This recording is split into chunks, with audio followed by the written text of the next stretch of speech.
minta Yang Berhormat Menteri Pengajian Tinggi menyatakan mengenai peluang pendidikan tinggi yang disediakan terutamanya ke universiti-universiti awam bagi lepasan diploma daripada politeknik-politeknik tempatan. Didapati ramai yang memperolehi keputusan yang cemerlang dari politeknik tidak mendapat tempat melanjutkan pelajaran di Menara Gading tahun ini. Mohon penjelasan. Sila Yang Berhormat Menteri Pengajian Tinggi menjawab dalam tempoh masa 3 minit. Terima kasih Tuan Yang di-Pertua. Terima kasih saya ucapkan kepada Yang Berhormat daripada Batu Gajah. Secara umumnya pelajar-pelajar politeknik disediakan untuk memenuhi keperluan industri. Namun pihak kementerian juga menggalakkan mereka melanjutkan pelajaran ke peringkat yang lebih tinggi.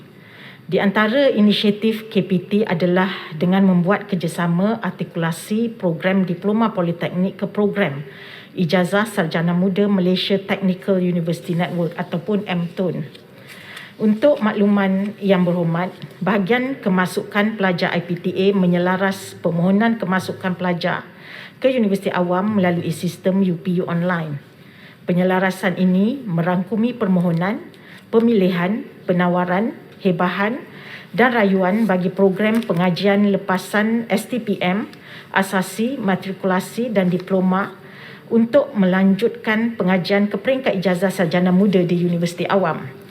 Kejayaan mendapat tempat pengajian bergantung sepenuhnya kepada markah merit, bilangan tempat yang disediakan serta kelayakan calon selain kecemerlangan dalam proses temuduga yang dilaksanakan di Universiti Awam bagi sesetengah program pengajian yang memerlukan kompetensi.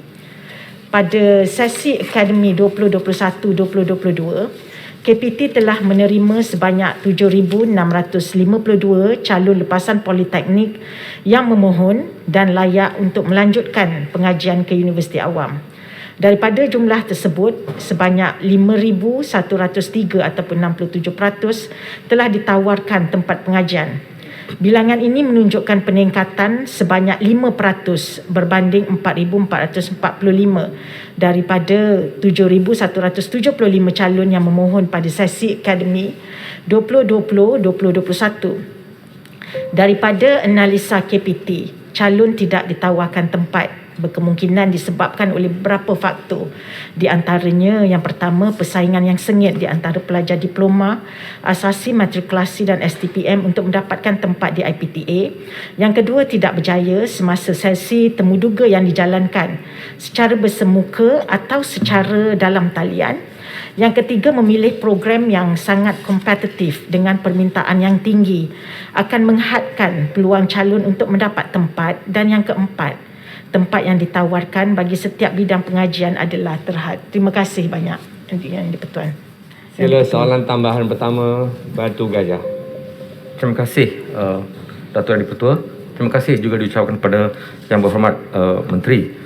Saya juga ingin tahu apakah rancangan kerajaan dalam mengembangkan pendidikan politeknik di negara kita, adakah kursus-kursus peringkat ijazah dan ijazah tinggi akan diperluaskan lagi di institusi politeknik, dan sejauh manakah kebolehpasaran lepasan daripada politeknik dalam pasaran buruh hari ini berbanding dengan institusi-institusi yang lain? Mohon Menteri jawab. Terima kasih. Sila Yang Berhormat Menteri, 2 minit 30 saat. Terima kasih banyak di atas soalan tambahan dan di atas keprihatinan daripada Yang Berhormat Batu Gajah. Tuan Yang di-Pertua, dengan dalam kita nak mengembangkan pendidikan politeknik negara ini, kolaborasi merentas kementerian bersama pihak industri telah diperkukuhkan melalui penubuhan Majlis TVET Negara.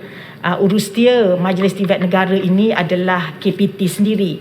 Dan bagi memastikan kurikulum pendidikan politeknik sentiasa relevan dengan perkembangan teknologi terkini, Majlis Penasihat Industri juga telah ditubuhkan bagi memberi input dan berkongsi maklumat terkini berkaitan dengan apa keperluan di industri. Memang betul KPT akan memperluaskan penawaran program ijazah sarjana muda di politeknik melalui work based learning ataupun WBL di Politeknik Premier Yang Berhormat. Manakala untuk tadi soalan mengenai kebolehpasaran pula, kebolehpasaran graduan politeknik bagi tempoh 5 tahun adalah melebihi 90%. Saya nak bagi contoh, pada tahun 2018 96.1% kebolehpasaran. Pada tahun 2019 pula kebolehpasaran adalah 96.7%. Ada sedikit pengurangan pada tahun 2020 disebabkan cabaran kita menghadapi pandemik COVID-19, iaitu 91.4%. Ini menunjukkan bahawa kebolehpasaran graduan daripada politeknik ni memang sangat tinggi kalau kita bandingkan dengan institusi-institusi lain. Yang berhormat, terima kasih banyak. Terima kasih, Menteri. Jerai. Saya jemput sebelah sini. Saya jemput Yang Berhormat Si Buti. Sila. Terima kasih Dato' Yang Di-Pertua. Ketika ini negara kita sedang menuju ke arah pemulihan selepas COVID-19, pandemik COVID-19, dan juga saya melihat TVET adalah merupakan salah satu cabang ataupun bidang yang akan menjadi pilihan pengusaha-pengusaha dan juga menyediakan peluang pekerjaan kepada masyarakat. Saya ingin mengetahui pandangan dan juga jawapan daripada pihak kerajaan. Apakah usaha-usaha kerajaan untuk menjadikan TVET ini sebagai pilihan perdana pelajar-pelajar, dan juga apakah langkah untuk memberi pengiktirafan kepada pelatih-pelatih TVET di bawah Malaysia Qualification Agency MQA? Terima kasih. Sila. Menteri dalam tempoh masa 2 minit 30 saat. Terima kasih Yang Berhormat Si Buti di atas soalan yang telah diberikan. Memang kementerian sentiasa bekerjasama, seperti dalam jawapan asal saya, sentiasa bekerjasama dengan industri dalam memperkasakan TVET, terutamanya daripada segi sudut kurikulum, supaya ianya dapat memenuhi kehendak industri tersebut. Untuk makluman Yang Berhormat, graduan daripada program aliran TVET yang melalui penilaian jaminan kualiti sama ada daripada MQA ataupun daripada KSM, iaitu daripada Jabatan Pembangunan Kemahiran ataupun JPK, dan disenaraikan dalam Daftar Kelayakan Malaysia ataupun MQR, adalah diiktiraf untuk bekerja di dalam mana-mana GLC dan sektor awam, tertakluk kepada syarat yang ditetapkan oleh pihak berkuasa yang melantik.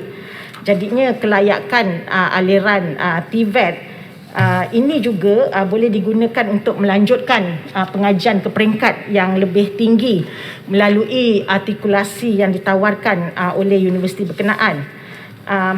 Tapi reputasi laluan TVET ni sedang diperkukuh supaya ianya setanding juga dengan laluan akademi yang lain, dan insya-Allah kami di kementerian sentiasa berusaha supaya TVET ni bukan pilihan kedua, tetapi TVET ni dipilih oleh pelajar berdasarkan kepada kemahuan dan potensi mereka selepas mereka mendapat pekerjaan itu nanti. Terima kasih banyak. Terima kasih.